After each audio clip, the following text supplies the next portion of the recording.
இந்த சேனலுக்கு புதுசுன்னா இந்த ரெட் கலர் சப்ஸ்கிரைப் பட்டனை கிளிக் பண்ணிடுங்க. கூடவே பெல் ஐக்கானை கிளிக் செஞ்சுருங்க. அதில் உள்ள ஆல் ஆப்ஷனில் செலக்ட் பண்ணிடுங்க. சரி வாங்க இப்போ வீடியோக்குள்ளே போகலாம். ஹாய் ஃப்ரெண்ட்ஸ், நான் உங்கள் கிசான் ஜென்ரல். இன்றைக்கி இந்த பதிவில் நம்ம என்ன பார்க்க போகிறோன்னா, சனிப்பெயர்ச்சி பலன் 2023 ஏழரை சனி என்ன செய்யும், யாருக்கு ஏழரை தொடங்குது அப்படின்றத இந்த பதிவில் நம்ம பார்க்க போகிறோம். ஒருத்தவங்களுக்கு ஏழரை சனி காலம்னா கேட்கவே வேணாம். வாழ்க்கையில் அடிமுதல் முடி வரைக்கும் ஆட்டி படைச்சிருவார் இந்த சனிப்பெயர்ச்சி.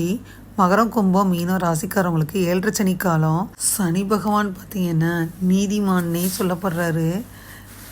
நீதிமான்னா என்னென்னா, யாராச்சும் தவறு செஞ்சோம்னா அவரை தண்டிப்பாங்க. நல்லவர்களுக்கு நல்லவரே செய்வார்.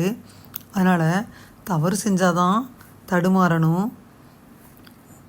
ஒருவருக்கு ஜென்மராசி 12, இந்த வீட்டில் சனி பயணம் செய்வது ஏழரை சனி காலம். ஏழரை சனினாலே எல்லோரும் பயப்பட ஆரம்பிச்சிருவீங்க. சனி பகவான் ஏழரை சனி காலத்தில் எல்லோருக்கும் படிப்பினையை கொடுப்பார். நமக்கு குடும்பத்தில் கஷ்ட நஷ்டங்கள், உடல்நலக்குறைவு, விபத்துக்கள், வியாபார தொழிலில் கடன் நஷ்டம் ஏற்பட்டாலும், அலுவலகத்தில் ஏதாவது பிரச்சனை, இடமாற்றம் இதெல்லாம் நடந்தாலும், வீட்டில் பிள்ளைகள் சொல் பேச்சு கேட்காமல் படிக்காமல் விஷமத்தனங்கள் செஞ்சாலும் உங்களை ஏழரை சனி பிடிச்சு ஆட்டுதுன்னே சொல்லி திட்டுவாங்க. சனி யாருக்கு பாதகம் செய்யும்? கும்பராசியில் பயணம் செய்ய சனி பகவானின் பார்வை 3, 7, 10 இந்த இடங்களில் மீது விழுகுது. கும்பராசியிலிருந்து சனி பகவான் 3ஆம் பார்வையாக மேசராசியை பார்க்குறாரு. 7ஆம் பார்வையாக சிம்ம ராசியையும் 10ஆம் பார்வையாக விருச்சிக ராசியையும் பார்க்குறாரு. சனியின் சஞ்சார பார்வையால் என்னென்ன பலன்கள் கிடைக்குன்றதை அந்த பதிவில் நம்ம பார்ப்போம். ஏழரையின் முடிவு. தனுசு ராசி அன்பர்களுக்கு போன 7.5 வருடமாக பார்த்திங்கன்னா சனி பகவான் ஆட்டி படைச்சிட்டே இருந்தார். சனி பகவானின் பிடியிலிருந்து அல்லல் பட்டு துயரப்பட்டு வந்திருப்பாங்க.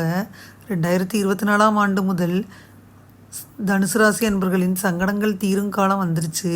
தொழிலில் வளர்ச்சி ஏற்படும், எதிர்ப்புகள் பூர்த்தியாகும். பல ஆண்டுகளாக பணம் வாங்கிட்டு ஏமாற்றியவங்க திரும்ப தருவாங்க. வராத பணம் தேடி வரும்.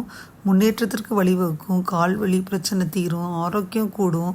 தேவையான தனவரவை தருவாங்க. பணப்பற்றாக்குறையெல்லாம் நீங்கும். இதுதான் நல்லது நடக்கும். இதுவரை பார்த்திங்கன்னா நஷ்டங்களை ஏற்படுத்திய சனி இனி லாபங்களை தரப்போகிறாரு. அடுத்தபடியாக பார்த்திங்கன்னா குடும்பச்சனி. மகர ராசிக்காரவங்களுக்கு தடைகளையும் சோதனைகளையும் கொடுத்து சனி விலகும் நேரத்தில் பெருமூச்சு விடுவீங்க. இது நாள் வர குழப்பத்தில் இருந்தீங்க. வருமானத்திற்கு வழி இல்லாமல் தவிச்சு வந்தீங்க. இனி பண வருமானத்திற்கு வழியை ஏற்படுத்துவார். நஷ்டங்களை சந்திக்கினீங்க, இனி லாபத்தை சந்திப்பீங்க. ஏழரை சனி இனி 2.5 ஆண்டு காலம் இருக்கும். வருமானம் அதிகரிக்கும்.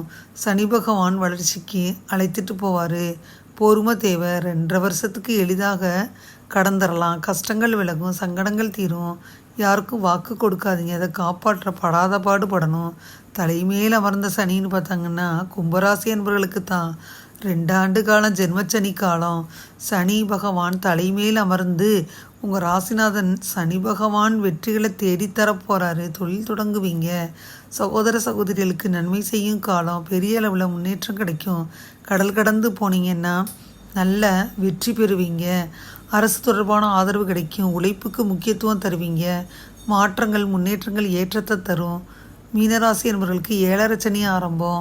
மீனராசிக்காரவங்களுக்கு ஏழரை சனி ஆரம்பிக்கிறதுனால விரைச்சனி சம்பாதிச்ச பணத்தை செலவு பண்ணும் காலம்.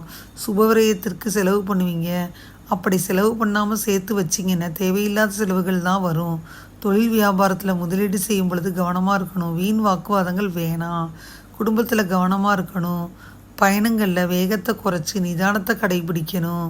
இதுவரை இந்த பதிவில் மீனராசி என்பர்கள், கும்பராசி என்பர்கள் மற்றும் தனுசு ராசி என்பர்களுக்கு ஏழரை சனி எங்கெங்கே இருக்கும், அடுத்து மகர ராசி என்பர்களுக்கு என்ன தாக்கத்தை ஏற்படுத்தும், யாருக்கெல்லாம் நல்ல பலன்கள் கொடுக்குன்றதை இந்த பதிவில் முழுமையாக பார்த்தோம். அந்த பதிவு நிச்சயமாக உங்களுக்கு யூஸ்ஃபுல்லாக இருக்கும்னு நினைக்கிறேன். இந்த பதிவு உங்களுக்கு பிடிச்சிருந்தால் லைக் பண்ணுங்கள். மறக்காமல் கிசான் சேனலை சப்ஸ்கிரைப் பண்ணுங்கள். கூடவே அந்த பெல் ஐக்கானை ப்ரெஸ் பண்ணுங்கள். அப்போ தானே வீடியோ போட்ட உடனே உங்களுக்கு நோட்டிஃபிகேஷன் வரும். தேங்க்யூ ஃபார் வாட்சிங். Thank you friends. பாய். அடுத்த வீடியோவில் பார்ப்போம்.